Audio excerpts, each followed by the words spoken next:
Team India మాజీ captain, Hyderabad cricket association మాజీ అధ్యక్షుడు మహమ్మద్ అజారుద్దీన్కు ఎన్ఫోర్స్మెంట్ డైరెక్టరేట్ నోటీసులు జారీ చేసింది. హెచ్సీఏలో అక్రమాలు జరిగినట్లు ఫిర్యాదు అందిన నేపథ్యంలో సమన్లు ఇచ్చింది. కాగా అంతర్జాతీయ క్రికెట్లో 1984 నుంచి 2000 వరకు అజారుద్దీన్ టీమిండియాకు ప్రాతినిధ్యం వహించాడు. తన కెరీర్లో మొత్తంగా 99 టెస్టులు, 334 వన్డేలు ఆడిన ఈ హైదరాబాదీ టెస్టు క్రికెట్లో 6215 వన్డే మ్యాచ్ల ఫార్మాట్లో 9378 పరుగులు సాధించాడు. విజయవంతమైన బ్యాటర్గా పేరొందిన అజారుద్దీన్ కెప్టెన్గాను సేవలందించారు.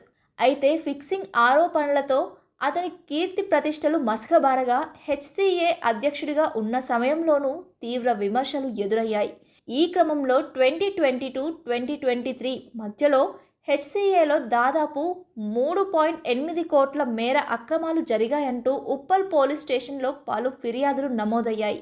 విచారణలో భాగంగా క్రికెట్ బాల్స్ కొనుగోలు, gym equipment, fire equipment, bucket chairs కొనుగోలులో అక్రమాలు జరిగినట్లు గుర్తించారని తెలుస్తోంది. ఈ నేపథ్యంలో అజారుద్దీన్కు ఈడీ తాజాగా నోటీసులు జారీ చేయడం గమనార్హం. ఇదిలా ఉంటే ఈ వ్యవహారంలో అజారుద్దీన్ ఇప్పటికే ముందస్తు బెయిల్ పొందాడు.